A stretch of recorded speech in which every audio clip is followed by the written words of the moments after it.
Priatelia, dnes sa chcem s vami zdieľať o zjavenie, o vytrhnutí, ktoré som dostala od našeho Pána Ježiša Krista.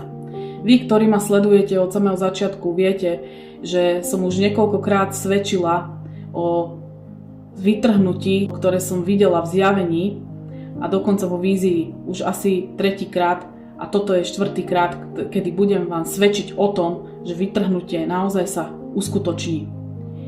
Viete, pokiaľ sa tieto zjavenia a vízie opakujú, je to Božie posolstvo pre vás všetkých.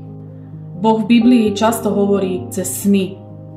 Opakovanie takýchto zjavení alebo vízií znamená, že toto posolstvo je veľmi urgentné a veľmi dôležité. Nabáda nás to totižto k pripravenosti.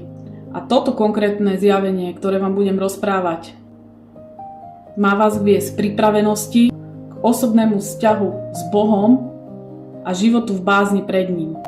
Viete, pre nás veriacich je vytrhnutie nádejou, kedy cirkev bude vytrhnutá skôr, než príde doba súženia. Je to v podstate vnímané ako vyslobodenie.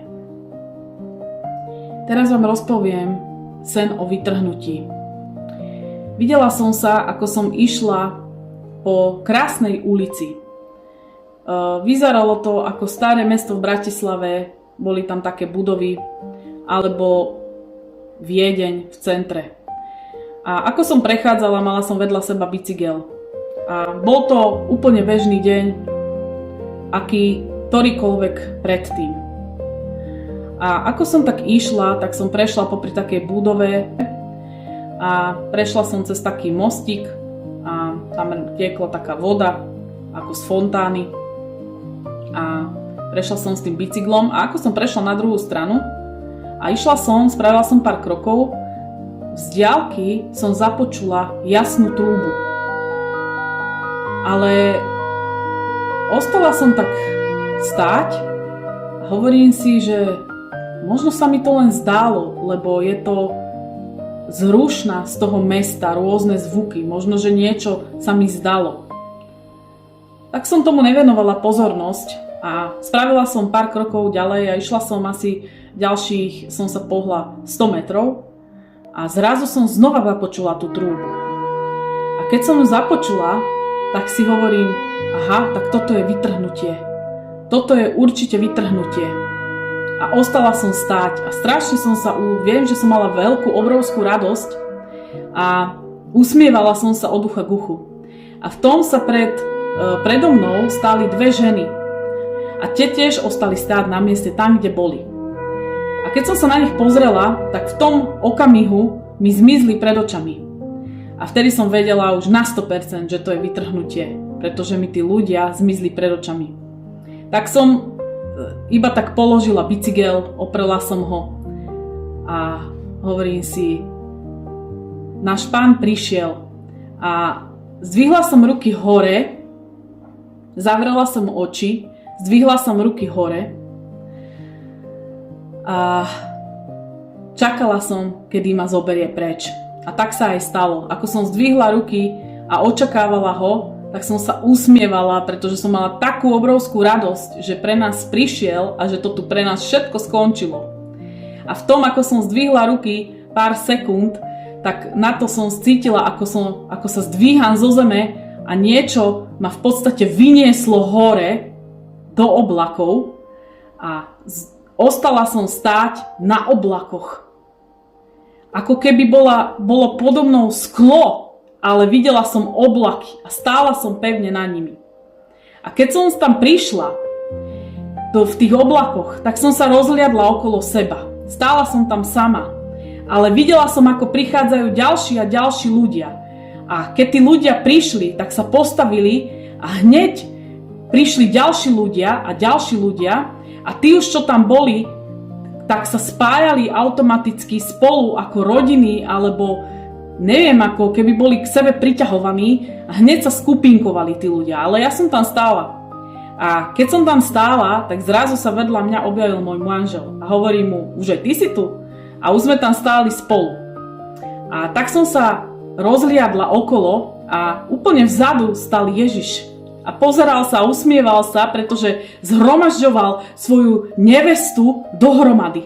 Dával ju do celku, bral si svoj národ a pripravoval ho na svadbu baránka. A všetci boli strašne šťastní, že sa tam znova vidia a nejakým spôsobom tam prebiehali veľké debaty medzi sebou. Mnohí plakali od šťastia, pozerali sa na pána so slzami v očiach, že ho konečne môžu vidieť. Ale ja som potom v podstate zamerala svoj zrak dole na zem. A keď som sa pozerala dole na zem, tak som videla ľudí, ktorí tam zostali. Niektorí ani nevedeli, že k vytrhnutiu prišlo. Pokračovali v svojich cestách ďalej, ako keby sa nič nestalo. Ale v druhej časti mesta, keď som sa pozrela o niečo ďalej, tak som videla, ako tam prišlo k rôznym výbuchom, nejakým haváriám a boli tam zdemolované auta a boli tam veľké nárazy. A videla som, ako tam ide veľa záchranárov, hasičov, polícia. A v podstate dialo sa to lokálne na rôznych miestach a už ani potom nevedeli už viacej personálu vyslať, lebo nemali. Tak tam prišlo k strašnému chaosu a násiliu medzi ľuďmi. Pretože Duch Svätý odišiel zo zeme a rozpútalo sa obrovské zlo medzi ľuďmi. Tí ľudia začali sa chovať ako šialení. Behali. Niektorí behali, lebo hľadali svojich príbuzných a niektorí behali, pretože chceli lúpiť alebo kradnúť, dokonca zabíjať. Ľudia išli proti ľuďom. Bili sa a strašné násilie vzniklo v podstate na uliciach. Keď som to videla, tak to mesto, v ktorom ja som sa prechádzala, sa zmenilo na absolútny chaos a zmätok. A keď som sa pozrela ďalej, tak niekde v podstate nevedeli, čo sa stalo. Tí ľudia chodili ďalej, niečo zachytili, že sa niečo deje, ale chodili ďalej ako slepí. V podstate sa to dozvedeli až neskôr. A v tom sa mi to zjavenie skončilo. Viete, priatelia, to, že som išla a kráčala po tej ulici a započula som hlas ako trúba, čo je opisované v Biblii ako šofár, je v podstate v Biblii nástrojom zvolávania kráľovského príchodu. Je to budíček pre všetkých tých, ktorí ešte stále spia. Je to budíček pre vašu dušu. Je to signál, že čas čakania skončil a prichádza ten moment pravdy. Viete to, že som vedela, keď som počula tú trúbu a že mám zastaviť v tom momente, ako som započula tú trúbu, je brané ako poslušnosť hlasu. Hlasu, ktorý zvoláva svoju cirkev do nebeského kráľovstva. To, že sa v tom momente zastavíte, keď budete počuť trúbu, ako ja som sa zastavila v tom mojom zjavení, keď som započula túto trúbu, je brané ako vaša duchovná vnímanosť, ktorú musíte mať. Že nie ste v chaose z tohto sveta, ale načúvate vedeniu samotného Boha. To gesto, čo som spravila, keď som videla zmiznúť tie ženy a čakala som, kedy ja odídem a zdvihla som ruky do nebies a čakala som, kedy ma zoberú, je to v podstate univerzálny symbol úctievanie našeho Pána Ježiša Krista a úplnej kapitulácie pred Božou mocou. V podstate to vyjadruje to, že sa nespoliehate na vlastné sily, ale na absolútnu Božiu milosť. Viete to, že keď som sa úplne odovzdala a zdvihnutými rukami som čakala, kedy ma zoberú, som plakala, ten moment, kedy som plakala od šťastia a chválila som Pána Ježiša Krista, že konečne prišiel pre nás, je skutočnosť, kde je ukotvené vaše srdce. To znamená, že ak počas vytrhnutia budete chváliť Pána, tak i vaše srdce je ukotvené u Neho. Viete, v snoch, víziách vás vaše emócie neklamú. Ten pokoj, ktorý zažívate v týchto zjaveniach alebo víziách a ktorý budete aj vy zažívať, je dôkaz toho, že nemáte strach, pretože máte vieru a vytrhnutie vnímate ako krásny návrat domov tam, kam patríte. Viete, keď som prišla na tie oblaky a stála som tam, tak to predstavovalo ako miesto bezpečia a poriadku. To, že som tam videla ďalších bratov a sestry, ktorí tam stále prichádzali a zhromažďovali sa v skupinkách i so svojimi blízkymi, symbolizuje veľkú duchovnú rodinu, ktorá tam bude. Cítila som v podstate, že tam nie som sama. Ale viete, keď som sa vtedy zamerala pohľadom dole na zem a videla som tú nevedomosť o tom, že niektorí ani netušili, že sa vytrhnutie stalo a videla som ten chaos, tak tento obraz bol pre mňa veľmi silný. Tých ľudí v podstate spiacich, ktorí netušili, že sa ani vytrhnutie stalo, ktorí pokračujú v tom bežnom živote ako riadenie auta, chôdza, do práce, z práce. Zatiaľ, čo sa odohráva najväčšia udalosť dejín, tak to symbolizuje úplnú duchovnú slepotu. Viete, mne je ešte teraz ľúto, keď som sa pozerala na tých ľudí dole a niektorí ani nevedeli v podstate, že sa vytrhnutie stalo, ale iní zasa hľadali svojich príbuzných a vedeli, že niečo sa stalo, ale celkom možno nechápali alebo nerozumeli tomu, čo sa stalo. Mi bolo veľmi ľúto týchto ľudí. Mala som obrovský súcit s týmito ľuďmi, ktorí boli dole na zemi. A verte mi, že pohľad na týchto ľudí, ktorých som videla zanechaných na zemi, na rôzne havárie a vo mne prebudzalo pocit modliť sa za takýchto ľudí, ktorí ešte stále neveria vo vytrhnutie pred dobou súženia.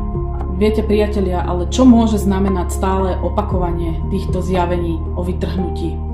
Jedna vec je, že toto vytrhnutie je bezpredmetné a určite sa stane.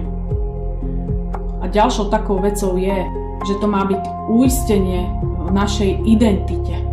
To znamená, že Pán Ježiš Kristus vám chce odkázať prostredníctvom týchto zjavení o vytrhnutí, že patríte mne a ste v bezpečí. Nemusíte sa báť to, čo prichádza na tento svet. Je to posila pre vašu vieru v týchto ťažkých časoch.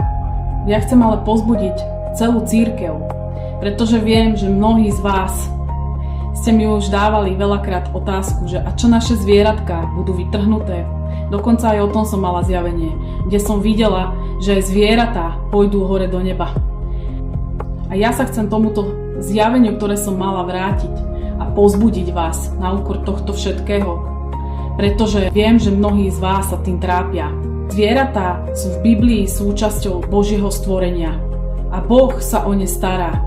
Ich prítomnosť v zjaveniach alebo víziách, ktoré ľudia majú po celom svete, o vytrhnutí týchto zvierat do nebies, znamená ako obnova celého stvorenia.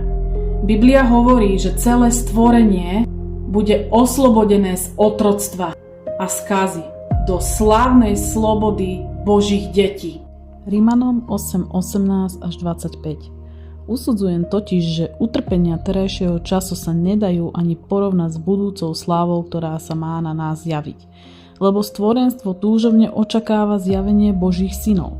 Stvorenstvo nebolo totiž podrobené pominuteľnosti z vlastnej vôle, ale skrze toho, ktorý ho podrobil. Trvá však nádej, že aj samo stvorenstvo bude oslobodené z otroctva skazy do slobody a slávy Božích detí.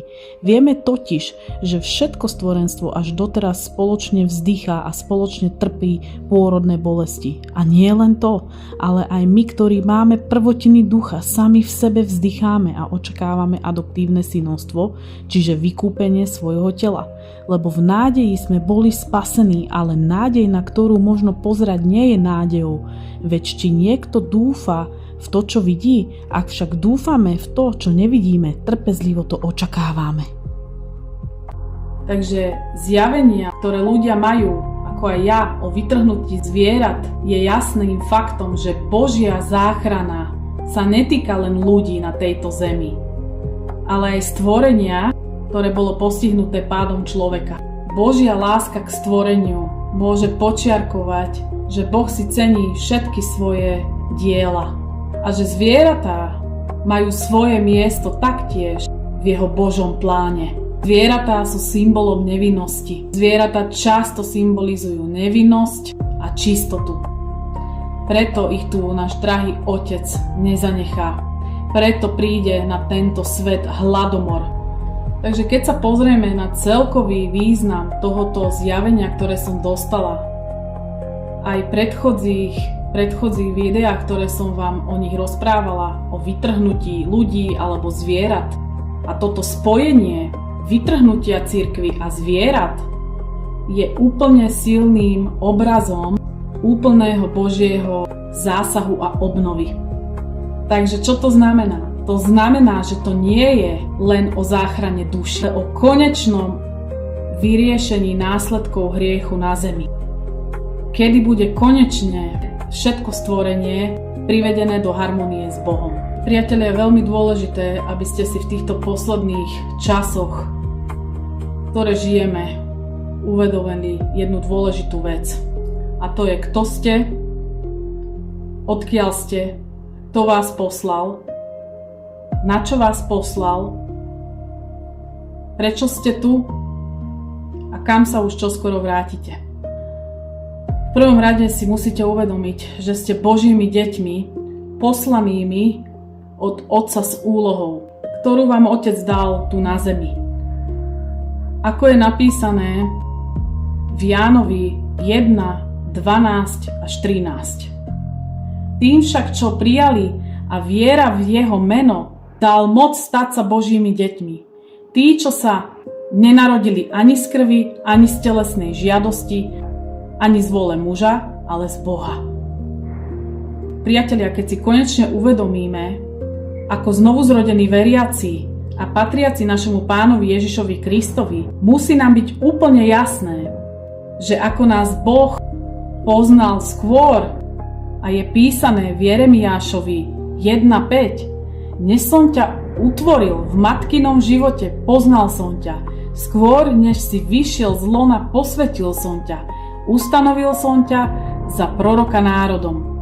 Tak nám musí byť úplne jasné, kto sme, odkiaľ sme a kto nás poslal a prečo nás poslal na túto zem. A kam sa vrátime.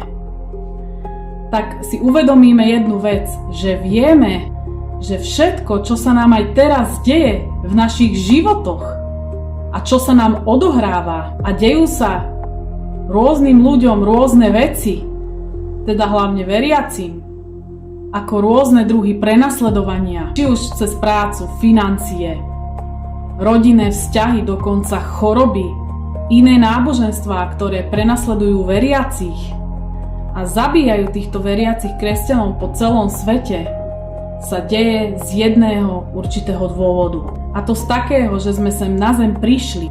Ako náš Otec Boh píše v Biblii, poznal som ťa skôr, ako si prišiel. Podľa Jeremiáša 1.5. Poznali sme aj my Boha, pretože sme s ním už boli. A on nás sem poslal. Ako sem poslal svojho jednorodeného syna ako prvého, tak poslal aj mnohých prorokov a apoštolov, Jána Krstiteľa, Eliáša a tak ďalej, všetkých. Tak sem poslal aj nás. Prišli sme sem od Otca na túto zem. Vedeli sme, čo nás čaká. A on vedel, koľko toho unesieme. Že niektorých budú prenasledovať, iných nenávidieť, iných uväznia a iných zabijú pre jeho meno. To znamená, že sme boli s Bohom a vedeli sme, prečo sem ideme. Len je veľmi dôležité, aby ste si to uvedomili a zamerali sa na toto. Rímanom 8, 28 až 30. Vieme, že všetky veci slúžia na dobro tým, čo milujú Boha, ktorí sú povolaní podľa jeho predsavzatia, lebo ktorých vopred poznal, tých aj predurčil, aby boli podobní obrazu jeho syna, aby on bol prvorodený medzi mnohými bratmi.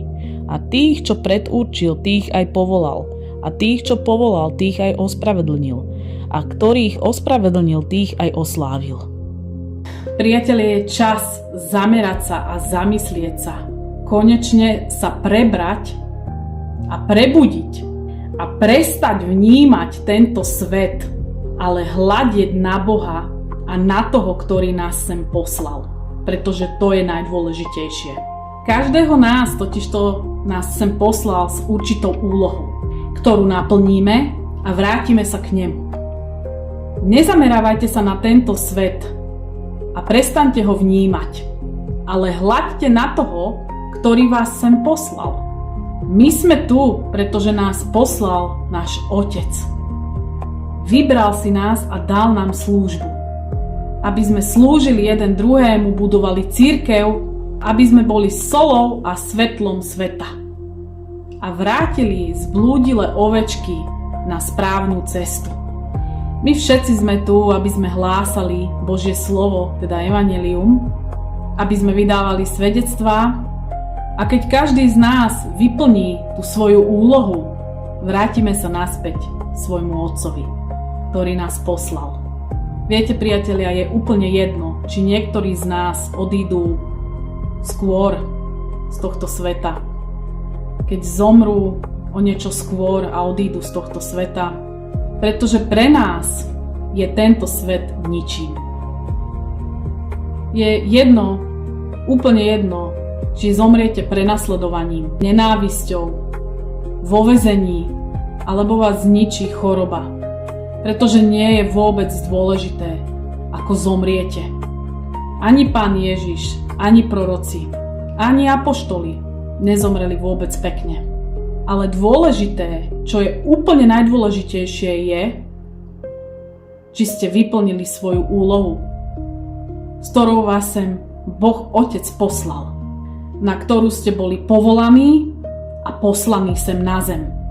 Keď vám zomrie blízka osoba, s ktorou ste prežili aj celý život, vo vašom okolí alebo v rodine, a tá osoba zomrela v Kristovi Ježišovi, nezameriavajte sa na tento svet, pretože tento svet vám môže ponúknuť len to, čo je z tohto sveta. A čo vám ponúkne knieža tohto sveta na vašu deštrukciu. A ja vám poviem, čo vám ponúkne. Ponúkne vám smútok, žiaľ, beznádej, sebalútosť, nostalgiu a pocit, že váš život sa bez toho človeka skončil. Ale tak to nie je. Pretože ak sa zameriate len na Pána Ježiša Krista, tak ten vám ponúka večný život. Večný život s našim Pánom Ježišom Kristom a so všetkými blízkymi, ktorí v Neho uverili a zomreli v Ježišovi Kristovi. Neponúka vám Pán Ježiš žiadny smútok, žiadny plač, žiadnu bolesť, žiadny žiaľ, ani beznádej, ani bezmoc a už vôbec nie to, že tu pre vás všetko skončilo.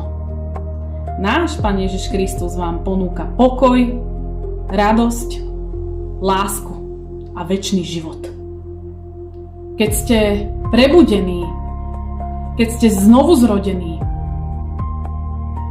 vyznali ste našeho Pána Ježiša Krista za svojho Pána a kráľa a veríte v Neho, ako to hovoríte, mali by ste vedieť jednu vec, že tí, ktorí vás opustia skôr, než príde k vytrhnutiu, vaši najbližší, a vy tu zostanete a cítite sa sami, vedzte, že nie ste sami, pretože Ježiš Kristus je stále s vami. Musíte si uvedomiť jeden holý fakt a čistú pravdu, a to je, že títo ľudia, ktorí zomreli v Ježišovi Kristovi, vyplnili už svoju úlohu na tomto svete. Dám príklad. Napríklad mali 100-krát hlásať niekomu hoci kde evanjelium, Boh si povedal, áno, stačí, vyplnil si svoju úlohu, vraciaš sa ku mne naspäť. A hovorím a opakujem, je úplne jedno, akou smrťou ten človek zomrie. pretože tento človek jednoducho vyplnil svoju úlohu a vrátil sa svojmu Otcovi, nášmu Bohu. Preto, priatelia, prestaňte smrť vnímať ako koniec niečoho, čo tu skončilo pre vás. Ale začnite ju vnímať ako nový začiatok.